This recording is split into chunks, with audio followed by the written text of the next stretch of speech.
Hollywood silver screen presenting Jurassic world dominion. दोस्तों, स्वागत है आपका हमारे चैनल की एक और नई धमाकेदार वीडियो में, जहां पर हम बात करने जा रहे हैं जुरासिक वर्ल्ड फ्रेंचाइजी की लेटेस्ट और बिल्कुल नई फिल्म जुरासिक वर्ल्ड रीबर्थ के बारे में। ये फिल्म साल 2022 में आई जुरासिक वर्ल्ड डोमिनियन से कनेक्टेड नहीं है, इसीलिए सबसे खास बात यह है कि आप इसे एक अलग स्टैंड अलोन मूवी की तरह भी देख सकते हैं।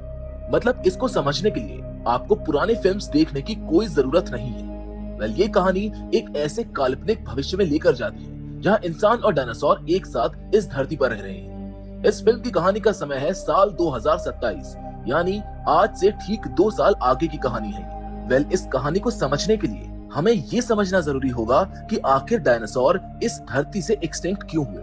हालांकि उनमें से कुछ प्रजातियां ऐसी थी जो किसी तरह जिंदा बच गई। उन्होंने जमीन की गहराई में यानी धरती के अंदर शरण ली और वहीं पर धीरे धीरे अपनी बस्ती बसाई। ऊपर की दुनिया को हमेशा के लिए खो चुके ये डायनासोर इंसानों की नजरों से छिपकर जमीन के नीचे जीते रहे और उनकी प्रजातियां वहां पर पनपती रही। लेकिन फिर साल 1995 में एक ऐसा वक्त आया जब अचानक से एक भयंकर ज्वालामुखी फट गया।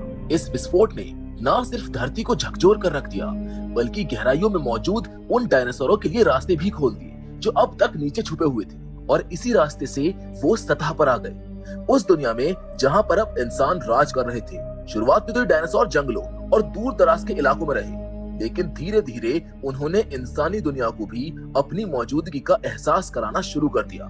हालांकि समस्या ये थी कि आज की दुनिया उनका घर नहीं थी। लाखों सालों में सब कुछ बदल चुका था, जैसे मौसम, ऑक्सीजन लेवल और धरती का तापमान उनके शरीर के अनुकूल नहीं रहा था। यही वजह थी कि जैसे जैसे समय बीतता गया, डायनासोर की कई प्रजातियां फिर से खत्म होने लगी। लेकिन तभी वैज्ञानिकों ने पाया कि धरती का इक्वेटर यानी भूमध्य रेखा और उसके आसपास के समुद्री इलाके और टापू अब भी ऐसे थे जहां तापमान और वातावरण दोनों डायनासोर्स के रहने के लिए उपयुक्त था। नतीजतन अधिकांश डायनासोर उन इलाकों की ओर चले गए और वहीं पर अपनी नई दुनिया बसाने लगे। धीरे धीरे ये इलाके बेहद खतरनाक घोषित कर दिए गए और आम लोगों के लिए बिल्कुल प्रतिबंध लगा दिया गया। अब वहां पर सिर्फ कुछ चुनिंदा अंतर्राष्ट्रीय रिसर्च कंपनियों के जाने की अनुमति थी जो डायनासोर पर अध्ययन कर सके। उन्हीं में से एक कंपनी थी इंजन कॉर्पोरेशन, जिसने अटलांटिक महासागर के एक टापू पर डायनासोर की जीन संरचना यानी डीएनए पर रिसर्च शुरू की। ये घटनाएं साल 2010 की हैं, जब इंजन ने उस टापू पर एक हाईटेक लैब बनाई और वहां अपने वैज्ञानिकों और इंजीनियरों की मदद से डायनासोर के खून और डीएनए में बदलाव करने की प्रक्रिया शुरू की, जिसको म्यूटेशन कहा जाता है। इंजन का मकसद था कि वो डायनासोर को इस समय के वातावरण में ढाल सके और साथ ही उन्हें और ज्यादा ताकतवर बना सके। लेकिन जैसे कि अक्सर होता है, विज्ञान जब काबू से बाहर हो जाता है तो विनाश तय है। लैब में एक ऐसा प्रयोग चल रहा था जिसमें एक टीरेक्स के डीएनए को बदलने की कोशिश की जा रही, लेकिन एक कर्मचारी की मामूली सी गलती बहुत बड़ी तबाही का कारण बन जाती है। म्यूटेशन प्रक्रिया के दौरान मशीनों में खराबी आ जाती है। वही टीरेक्स, जो अब एक नया खतरनाक और मॉन्स्टरस रूप ले चुका था, वो जाग जाता है। इसके बाद जो होता है वो किसी बुरे सपने जैसा था। उस राक्षसी टीरेक्स ने पूरे लैब को तहस नहस कर दिया और वहां पर मौजूद कई साइंटिस्ट को मार डाला। वो अब कोई साधारण डायनासोर नहीं था, वो एक म्यूटेटेड बायोलॉजिकल वेपन बन चुका था। इस भीषण हादसे के बाद इंजन के सभी कर्मचारी और वैज्ञानिक वहां से भाग निकले और उस लैब को हमेशा के लिए छोड़ दिया गया। किसी ने दोबारा वहां पर जाने की हिम्मत ही नहीं की। अब इसके करीब 17 साल तक वो लैब, उसकी रिसर्च और वो खतरनाक टीरेक्स सब कुछ समय के गर्त में दब गए। लेकिन अब कहानी फिर से लौटती है आज के समय में, यानी कि साल 2027 में, जहां पर वही छिपा हुआ खतरा एक बार फिर से जाग जाता है और इसी के साथ शुरू होती है इंसानों की जंग डायनासोर्स के साथ। अब हमारी मुलाकात होती है एक शख्स से जिसका नाम है मार्टिन। मार्टिन किसी आम इंसान की तरह नहीं है, बल्कि एक बड़ी फार्मास्यूटिकल कंपनी में एक हाई लेवल एग्जीक्यूटिव है। उस कंपनी का नाम है पार्कर जेनेटिक्स, जो दुनिया की सबसे घातक बीमारियों के इलाज खोजने और उनकी दवाइयां बनाने के लिए जानी जाती है। लेकिन इस वक्त दुनिया एक और नई और बेहद गंभीर स्वास्थ्य समस्या से जूझ रही है, एक अजीब और तेजी से फैलती दिल की बीमारी, जो आम इंसानों के लिए अब सामान्य बनती जा रही है। पार्कर जेनेटिक्स के रिसर्च डिपार्टमेंट को ये अंदेशा होता है कि आने वाले कुछ ही सालों में ये बीमारी दुनिया के करीब 20% आबादी को अपनी चपेट में ले लेगी, यानी हर 5 में से एक व्यक्ति को ये बीमारी होगी। और ऐसे में अगर कोई कंपनी इस बीमारी का इलाज खोज लेती है तो उसकी दवा की मांग पूरी दुनिया में बेशुमार हो जाएगी। यहीं से पार्कर जेनेटिक्स एक नए मिशन की शुरुआत करती है। एक ऐसा मिशन जो उन्हें न सिर्फ मेडिकल साइंस में क्रांति लाने का मौका देगा, बल्कि अरबों डॉलर की कमाई भी सुनिश्चित करेगा। जब कंपनी इस बीमारी पर गहराई से रिसर्च करती है, तब उन्हें एक चौंकाने वाली संभावना नजर आती है कि डायनासोर शायद इस इलाज की कुंजी हो सकते हैं। कारण ये था कि डायनासोर का शरीर बेहद विशाल होता है और उसी अनुपात में उनका दिल भी बड़ा होता है। उनके दिल की बनावट, उसमें मौजूद मोटी और मजबूत मांसपेशियां और उनका ब्लड सर्कुलेशन सिस्टम, ये सब इंसानी दिल की बीमारी के इलाज के लिए एक अनोखा मॉडल बन सकता था। पार्कर जेनिक्स को विश्वास था कि अगर ये डायनासोर का खून हासिल कर ले, खासकर उनके दिल की कोशिकाओं से जुड़े जैविक संरचना, तो वो एक असरदार दवा बना सकते हैं जो इस जानलेवा बीमारी को जड़ से खत्म कर देगी। अब इस जोखिम भरे मिशन को अंजाम देने के लिए कंपनी पूरी जिम्मेदारी मार्टिन को सौंपती है। उसको एक टास्क मिलता है कि वो 3 अलग अलग प्रजातियों के डायनासोर का खून लेकर आए। एक जो जमीन पर चलते हैं, एक जो पानी में रहते हैं और एक जो हवा में उड़ते हैं। यानी इस मिशन के लिए उसे तीनों तरह के डायनासोर प्रजातियों को ट्रैक करना, पकड़ना और उनके ब्लड सैंपल्स इकट्ठा करना होगा।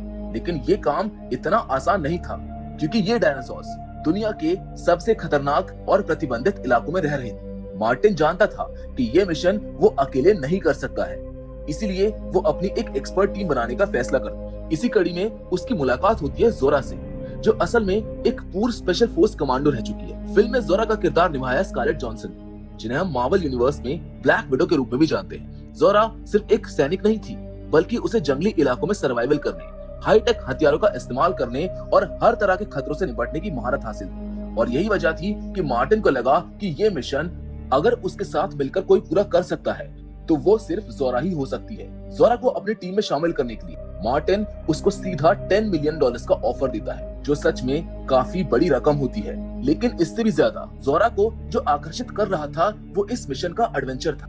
मार्टिन जब उसे पूरे मिशन की डिटेल बताता है, तो उसे वो ये बात साफ कर देता है कि ये सब कुछ पूरी तरह अनऑफिशियल होगा, यानी एक सीक्रेट ऑपरेशन जिसके लिए ना तो कोई सरकारी अनुमति है और ना ही कोई सुरक्षा। और यही इसकी सबसे बड़ी चुनौती भी थी, क्योंकि किसी भी देश की सरकार डायनासोर के इलाकों में जाने की इजाजत नहीं देती। इस मिशन की सफलता इस बात पर टिकी थी कि उनकी पूरी टीम हर गुप्त तरीके से इन इलाकों में घुसे, डायनासोर से ब्लड सैंपल ले और बिना पकड़े वहां से वापस निकल आए। अब जोरा टीम में शामिल हो चुकी थी, मिशन की दिशा तय हो चुकी थी, लेकिन आगे का सफर ना सिर्फ खतरों से भरा था, बल्कि वहां से लौटकर वापस आना भी किसी चमत्कार से कम नहीं था। इन तमाम खतरों और अनऑफिशियल नेचर के बावजूद जोरा आखिरकार मार्टिन के मिशन में शामिल होने के लिए तैयार हो जाती है। उसे न सिर्फ इस काम में रोमांच दिखता है, बल्कि मार्टिन द्वारा दिए गए भारी भरकम ऑफर, यानी कि $10 मिलियन की रकम भी वो मना नहीं कर पाती है। मिशन की गंभीरता को देखते हुए मार्टिन जानता है कि अकेले जोरा इस काम को अंजाम नहीं दे सकती है, इसीलिए वो उसे लेकर एक तीसरे इंसान से मिलने जाता है। ये तीसरा शख्स है डॉक्टर हेनरी, जो पेशे से एक पैलियोंटोलॉजिस्ट, यानी ऐसा वैज्ञानिक जो ओल्ड फॉसिल्स पर रिसर्च करते हैं। हमारे केस में हम इनको डायनासोर के वैज्ञानिक के तौर पे जान सकते हैं, जिनको इनके इतिहास के बारे में गहरी समझ होगी। मार्टिन डॉक्टर हेनरी को मिशन की पूरी सच्चाई बताता है कि वो 3 अलग अलग तरह के डायनासोर के ब्लड सैंपल्स की तलाश में निकलने वाले हैं, जो जमीन, पानी और हवा तीनों में रहने वाली प्रजातियों के लिए होंगे। डॉक्टर हेनरी इस मिशन को इसलिए स्वीकारता है क्योंकि इसका इरादा पैसा कमाना नहीं, बल्कि डायनासोर को करीब से देखना और उनके बारे में और अधिक जानना है। वो बचपन से ही इन जीवों के प्रति एक भावनात्मक जुड़ाव महसूस करता है, और अब जब उसको ये मौका मिल रहा है, तो वो खुद डायनासोर की प्रजातियों के बीच जाकर उन्हें और समझना चाहता है। इसीलिए वो बिना हिचके टीम में शामिल हो जाता है। इसके बाद मार्टिन और हेनरी मिलकर ये तय करते हैं कि वो जिन डायनासोर से ब्लड लेना चाहते हैं, वो कौन कौन से होंगे। पहले पानी में रहने वाले डायनासोर मोसासॉरस, जमीन पर रहने वाले टाइटेनोसॉरस और हवा में उड़ने वाले क्वेट्ज़ाल्कोआट्लस। अब ये टीम 3 मेंबर्स की हो चुकी, लेकिन इतना बड़ा और खतरनाक मिशन सिर्फ 3 लोगों के भरोसे नहीं किया जा सकता है। इसलिए जोरा मार्टिन को अपने 2 पुराने साथियों से मिलवाती, जिनके नाम है डंकन और बॉबी। वो दोनों भी जोरा के साथ स्पेशल फोर्स में काम कर चुके हैं। बॉबी एक जबरदस्त फाइटर है, जिसे हथियार चलाने और ग्राउंड ऑपरेशंस में गहरी पकड़ है, जबकि डंकन के पास नेविगेशन, बोट संचालन और समुद्री मिशनों का अच्छा खासा अनुभव है। मार्टिन दोनों की क्षमताओं को देखते हुए उन्हें भी टीम में शामिल कर लेता है। अब टीम के पास 5 मजबूत सदस्य हो जाते हैं: मार्टिन, जोरा, डॉक्टर हेनरी, डंकन और बॉबी। मिशन की तैयारियां पूरी हो चुकी थी और अब वक्त था समंदर की ओर बढ़ने का। डंकन की बोट इस मिशन के लिए चुनी जाती है और सब सवार होकर रवाना होते हैं, लेकिन निकलते वक्त डंकन अपनी बोट पर 2 और लोगों को जोड़ देता है। एक है लेक क्लार्क, जो एक अनुभवी नाविक है और बोट संचालन में माहिर भी है। दूसरी है नीना, जो एक भाड़े की मर्सिनरी है और खतरनाक परिस्थितियों में लड़ने के लिए तैयार रहती है। इस मिशन में जहां हर कदम पर जान का खतरा है, वहां नीना जैसी अनुभवी फाइटर का साथ टीम के लिए एक मजबूत सुरक्षा कवच बन सकता है। अब पूरी टीम बोट पर सवार है और लक्ष्य की ओर बढ़ रही है। रास्ते में वो नक्शा देखते हैं, जिससे ये जानकारी मिलती है कि मोसासॉरस आमतौर पर इक्वेटर के पास मौजूद एक खास तरह के आइलैंड पर रहते हैं। मार्टिन बाकी टीम को बताता है कि ये आइलैंड वही जगह है जहां करीब 17 साल पहले इंजन कॉर्पोरेशन डायनासोर पर म्यूटेशन एक्सपेरिमेंट करती थी। उन्होंने यहाँ पर डायनासोर की बॉडी में बदलाव करके उन्हें और खतरनाक बनाने की कोशिश की, लेकिन फिर एक भीषण हादसे के बाद वहाँ की पूरी लैब तबाह हो गई। अब वो जगह वीरान पड़ी है, लेकिन वहाँ की जमीन आज भी खतरनाक डायनासोर्स के लिए जानी जाती है। अब इनकी पूरी टीम उसी आइलैंड की तरफ निकल जाती है, लेकिन इसी दौरान कहानी में एक नया मोड़ आता है। कैमरा हमें एक दूसरी बोट की ओर ले जाता है, जो आकार में छोटी है और उसमें 4 लोग सवार हैं। उस बोट का मालिक है रायबन, जो अपनी 2 बेटियां टेरेसा और इजाबेला और टेरेसा के बॉयफ्रेंड जेवियर के साथ समुद्री यात्रा पर निकला है। ये लोग घूमते हुए एक आइलैंड से दूसरे आइलैंड की ओर जा रहे होते हैं। सब कुछ नॉर्मल होता है जब अचानक उनकी बोट के आसपास पानी में हलचल शुरू हो जाती है। विशालकाय परछाइयां दिखने लगती है और तभी पानी की सतह तोड़ते हुए एक विशाल समुद्री जीव उनके आसपास मंडराने लगता है और अगले ही पल ये सभी जीव उनकी बोट से टकराने लगते हैं और बोट को उल्टा कर देते हैं। इस सीन से ये स्पष्ट हो जाता है कि ये कोई साधारण समुद्री जानवर नहीं, बल्कि वही खतरनाक मोसासॉरस है जिनकी तलाश मार्टिन की टीम कर रही है।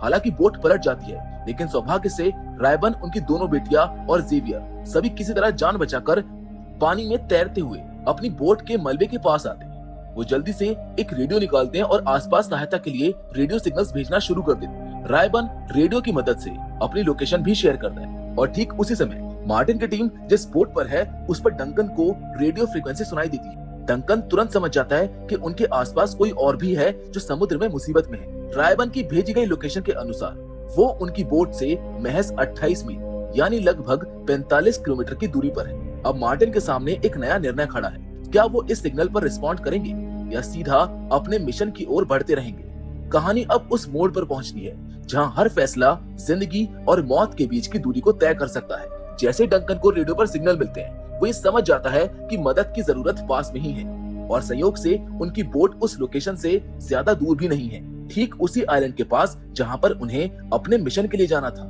लेकिन जब डंकन इस बात की जानकारी टीम को देता है, तो मार्टिन तुरंत फैसला लेता है अभी किसी की मदद करना उनके लिए आसान नहीं होगा। इसीलिए वो ये कहता है कि पहले डायनासोर का ब्लड हासिल किया जाए और उसके बाद ही किसी और को बचाने का सोचा जाएगा। मगर डंकन एक ऐसा इंसान होता है जिसे दूसरों की जान की कीमत समझ में आती है और वो मार्टिन की बात को नजरअंदाज करते हुए सीधे बोट को रियोबेन के बताए लोकेशन की तरफ मोड़ देता है। कुछ देर बाद डंकन, जोरा और बाकी टीम उस जगह पर पहुंच जाती है जहां पर रियोबेन, उनकी दोनों बेटियां और जेवियर मदद का इंतजार कर रहे होते हैं। पूरी टीम उन्हें सुरक्षित अपनी बोट पर ले आती है और रियोबेन अपने ऊपर हुए हमले की जानकारी देता है। इसी से मार्टिन और बाकी लोगों को ये पता चलता है कि उनके ऊपर हमला करने वाला जीव कोई और नहीं बल्कि मोसासॉरस थे, यानी वही विशाल समुद्री डायनासोर जिनकी तलाश में वो यहाँ पर आए हैं। अब ये जानकारी सब ले रहे होते हैं कि तभी बोट के आसपास फिर से हलचल शुरू हो जाती है और अचानक से कई सारे मोसासॉरस उनकी बोट के बेहद करीब आ जाते हैं। अब टीम के सारे मेंबर्स इस मौके को भुनाने की तैयारी में लग जाते हैं। डॉक्टर हेनरी पहले ही एक खास योजना बना चुके होते हैं। उन्होंने डायनासोर से ब्लड निकालने के लिए कुछ खास कंटेनर तैयार किए होते हैं जो दिखने में गन के कार्ट्रिज जैसे होते हैं, लेकिन असल में सुई की तरह डायनासोर के स्किन में घुसकर वो खून खींचते हैं। जैसे कंटेनर भर जाते हैं, वो अपने आप हवा में उछलते हैं और एक पैराशूट ओपन होता है और वो धीरे धीरे नीचे उतरते हैं जिससे टीम उनको पकड़ सके। अब जैसे ही मोसासॉरस बोट के करीब आता है, जोरा तेजी से गन से कंटेनर को फायर करती है। कंटेनर डायनासोर की बॉडी में घुस जाता है, ब्लड इकट्ठा करता है और फिर पैराशूट के सहारे हवा में उड़ते हुए नीचे उतर आता है। टीम उसको कैच कर लेती है और इस तरह उनका पहला ब्लड सैंपल सुरक्षित उनके पास आ जाता है। सभी में खुशी की लहर दौड़ जाती है, लेकिन राहत के ये पल ज्यादा देर तक टिक नहीं पाते। कुछ ही देर में एक नया खतरा सामने आ जाता है। इस बार पानी के भीतर से एक दूसरी किस्म का डायनासोर जिसका नाम स्पाइनोसॉरस था, बोट पर हमला कर देता है। ये विशाल और आक्रामक जीव बोट को झकझोरना शुरू कर देता है। बॉबी तुरंत फायरिंग शुरू कर देता है, लेकिन ये उनकी बहुत बड़ी गलती साबित होती है। अचानक से एक स्पाइनोसॉरस बोट पर छलांग लगाकर बॉबी को सीधा अपने जबड़े में दबोच लेता है और उसे सबके सामने मार देता है। टीम के लिए ये एक बड़ा झटका होता है। अभी वो इस सदमे से उभरे भी नहीं थे कि एक और हादसा हो जाता है। हम देखते हैं कि बोट के हिलने से रियोबेन की बेटी टेरेसा का संतुलन बिगड़ता है और वो सीधा पानी में गिर जाती है। उसे बचाने के लिए जेवियर,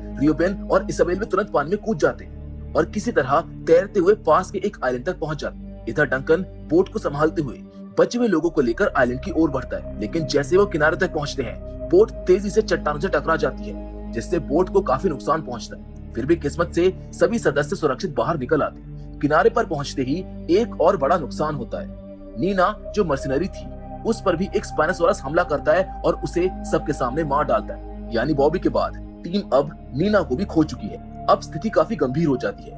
न केवल टीम के सदस्य मर रहे हैं, बल्कि वापसी का रास्ता भी बंद हो चुका है, क्योंकि उनकी बोट बुरी तरह टूट चुकी होती है। इस मुश्किल समय में जोरा आगे बढ़कर टीम को बताती है कि उसने एक बैकअप प्लान पहले से तैयार कर रखा था। उसने अपनी एक दूसरी टीम को पहले से ही हिदायत दी थी कि वो अगले दिन सुबह हेलीकॉप्टर लेकर इसी आइलैंड की ओर रवाना हो।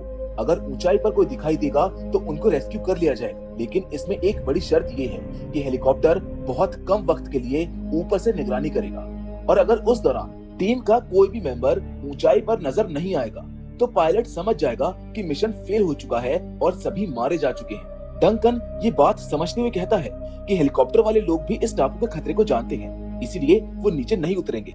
अगर हमें बचना है तो हर हाल में सूरज उगने तक हमें इस आइलैंड की सबसे ऊंची चोटी तक पहुंचना हो। इस रेस्क्यू का कोई दूसरा मौका नहीं मिलेगा। अब कहानी उस मोड़ पर आ जाती है जहां जोरा की टीम और रियोबेन की फैमिली दोनों उसी टापू पर फंसे हुए होते हैं, लेकिन अलग अलग लोकेशंस पर। एक तरफ रियोबेन अपनी बेटियों और जेवियर के साथ मदद ढूंढने की कोशिश करता है, जबकि दूसरी ओर जोरा, मार्टिन, डंकन और हेनरी का फोकस डायनासोर के बाकी 2 ब्लड सैंपल्स को हासिल करने और सुबह तक ऊंचाई पर पहुंचने का होता है। और यहीं से टापू के भीतर उनका असली एडवेंचर शुरू होता है। एक ऐसी जंग जहां हर कदम पर अब खतरा है और समय के साथ साथ उम्मीदें भी कम होती जा रही हैं। जैसे जैसे ये टीम आइलैंड के अंदर घुसती है, उन्हें वहां के जंगलों में कई तरह के अजीबोगरीब और खतरनाक जीव जंतु, विशाल कीड़े मकोड़े और अलग अलग किस्म के डायनासोर दिखाई देने लगते हैं। लेकिन इन सब के बीच उनकी नजर एक बड़े खुले मैदान पर पड़ती है, जहां उन्हें जमीन पर चलने वाले टाइटेनोसॉरस दिखाई देते। वो भी एक या दो नहीं, बल्कि उनका पूरा झुंड। ये देखकर टीम बिना वक्त गवाए चुपचाप उनके करीब जाती है और बिल्कुल पहले की तरह सावधानी से उनके शरीर से ब्लड सैंपल कलेक्ट कर लेती है। अब उनके पास 2 डायनासोर्स, मोसासॉरस और टाइटेनोसॉरस का खून आ चुका होता है। अब बचता है तीसरा टारगेट, यानी कि आसमान में उड़ने वाला खतरनाक क्वेट्ज़लकोअट्ल्स। लेकिन ये तीसरी प्रजाति सबसे ज्यादा हिंसक मानी जाती है, इसीलिए डॉक्टर हेनरी और जोरा ये तय करते हैं कि डायरेक्ट अटैक की बजाय वो उसके अंडों से ब्लड निकालेंगे। इसके लिए वो एक ऊंची चट्टान के पास पहुंचते हैं, जहां उस उड़ने वाले डायनासोर का घोंसला होता है। वहां मौजूद अंडों में से एक को डॉक्टर हेनरी सावधानी से उठाता है और खास कंटेनर में उसमें से ब्लड निकाल लेता है। उसके साथ डंकन का साथी भी होता है। अब जैसे ही वो तीनों अपना काम पूरा करते हैं, वहां से निकलने की वो कोशिश कर ही रहे होते हैं कि तभी आसमान में खुद क्वेट्ज़लकोअट्ल्स आ जाता है, और जैसे ही वो इन्हें अपने अंडों के पास देखता है, उसे लगने लगता है कि वो उसके घोंसले को नुकसान पहुंचा रहे हैं। इसीलिए गुस्से में आकर वो डायनासोर तेजी से अटैक करता है और लेक्लर को सीधा अपने पंजों में दबाकर खा जाता है। हालांकि जोरा, डंकन और हेनरी किसी तरह अपनी जान बचाकर वहां से भाग निकलते हैं, और इस तरह तीनों डायनासोर का ब्लड अब उनके पास सुरक्षित होता है। शाम ढलने लगती है और टीम आइलैंड की उस पुरानी लैब की ओर बढ़ती है जो कभी इंजन कंपनी की हुआ करती थी। सबको लगता है कि ये जगह शायद थोड़ी सुरक्षित होगी, लेकिन जैसे ही वो अंदर घुसते हैं, उन्हें एहसास होता है कि ये इलाका पहले जितना खतरनाक था, अब भी उतना ही खतरनाक है। वहाँ कई म्यूटेटेड डायनासोर आज भी मौजूद हैं, जो समय समय पर अटैक करने लगते हैं। टीम किसी तरह उनसे बचती है, लेकिन इसी दौरान कहानी में एक जबरदस्त मोड़ आता है। मार्टिन, जिसने अब तक खुद को टीम का लीडर साबित किया था, अचानक से बदल जाता है। जैसे उसे यकीन हो जाता है कि तीनों ब्लड सैंपल्स उसके पास हैं, वो अपनी जेब से गन निकालता है और पूरी टीम पर तान देता है। वो धमकी देता है कि अब से मिशन सिर्फ उसका है और कोई भी अगर बीच में आया तो जान से मारा जाएगा। लेकिन उन सब की किस्मत में कुछ और ही लिखा होता है, क्योंकि उसी वक्त वहां पर आता है एक बेहद विशाल म्यूटेटेड टी-रेक्स। ये वही डायनासोर है जिसने सालों पहले इस लैब को तबाह किया था, और अब एक बार फिर से वो अपने पूरे रौद्र रूप में सामने आता है। वो सीधा मार्टिन पर हमला करता है और उसको खा जाता है। इस हमले के दौरान मार्टिन के हाथ से वो ब्लड सैंपल के कंटेनर भी गिर जाता है, जिसे जोरा फुर्ती से उठाकर सुरक्षित कर लेती है। हालांकि उसी वक्त आसमान में उनकी मदद के लिए एक हेलीकॉप्टर भी आता है, लेकिन टी-रेक्स वहां पर भी कहर बरपा है। वो हेलीकॉप्टर को पकड़कर चबा जाता है और उसके पायलट्स को भी मार डालता है। अब टीम के सामने एक ही रास्ता बचता है कि वहां से किसी भी तरह भाग निकले, और संयोग से उन्हें पास में एक शिप दिखाई देता है जो कभी इंजन कंपनी द्वारा इस्तेमाल किया गया था। वो फौरन उस शिप पर चढ़ते हैं और उसको स्टार्ट करके वहां से निकलने की कोशिश करते हैं, लेकिन जैसे शिप चलने लगती है टी-रेक्स उनको देख लेता है और फिर से उनके ऊपर हमला कर देता है। तभी डंकन एक स्मार्ट आइडिया अपनाता है। उसको याद आता है कि टी-रेक्स तेज रोशनी की तरफ आकर्षित होते हैं, इसीलिए वो एक फ्लेयर गन निकालता है और खुद शिप से दूर जाकर उसको जलाता है, जिससे डायनासोर का ध्यान भटक जाए और उसकी टीम सुरक्षित यहाँ से निकल सके। डंकन जानता है कि ये एक सुसाइड मिशन है, लेकिन फिर भी वो अपने साथियों की जान बचाने के लिए खुद को कुर्बान करने को तैयार हो जाता है। वो रोशनी लेकर टी-रेक्स को अपनी ओर खींचता है और जंगल की ओर भागने लगता है। शिप में मौजूद जोरा उसको रोकने की कोशिश करती है, लेकिन डंकन साफ कह देता है कि ये अब जरूरी है। शिप धीरे धीरे टापू से दूर जाने लगती है। तभी फ्लेयर की रोशनी बुझ जाती है और जोरा को लगता है कि शायद अब डंकन नहीं रहा। टी-रेक्स भी जंगल की ओर लौट जाता है, लेकिन तभी कुछ देर के बाद एक और फ्लेयर आसमान में चमकता है और ये संकेत होता है कि डंकन जिंदा है। ये देखकर जोरा तेजी से शिप को मोड़कर उस दिशा में जाती है और पाती है कि डंकन सही सलामत है। वो उसको बचाती है और उनकी पूरी टीम डायनासोर के ब्लड्स के साथ उस खतरनाक टापू से बाहर निकल जाती है। रास्ते में डॉक्टर हेनरी एक अहम बात जोरा से साझा करते हैं। वो कहते हैं कि मार्टिन सिर्फ एक ही कंपनी को ये ब्लड देना चाहता था ताकि वो कंपनी दुनिया की सबसे महंगी दवा बना सके, लेकिन ऐसा करना सही नहीं होगा क्योंकि इससे इलाज सिर्फ अमीरों तक सीमित रह जाएगा। इसीलिए हेनरी और जोरा मिलकर ये फैसला करते हैं कि ये ब्लड सैंपल्स वो अलग अलग कंपनीज को देंगे ताकि सभी के पास इस बीमारी का इलाज पहुंच सके और ये खोज सिर्फ मुनाफे का जरिया ना बनकर इंसानियत की भलाई का कारण बन सके। इसके साथ ही ये फिल्म यहीं पर खत्म हो जाती है। तो दोस्तों, अगर आपको ये वीडियो पसंद आई हो तो इस वीडियो को लाइक जरूर करें। और हाँ, ये कहानी अभी खत्म नहीं हुई है, वहाँ कोई और भी मौजूद है जिसको बचाना शायद अभी बाकी। अगर मेरा इशारा आप समझ गए हैं तो प्लीज हमें कमेंट करके जरूर बताइएगा। बाकी फिलहाल आज के इस वीडियो में बस इतना ही, लेकिन हमेशा की तरह हम आपसे जरूर मिलेंगे और वो भी एक और नई इंटरेस्टिंग कहानी के साथ। पर तब तक के लिए धन्यवाद।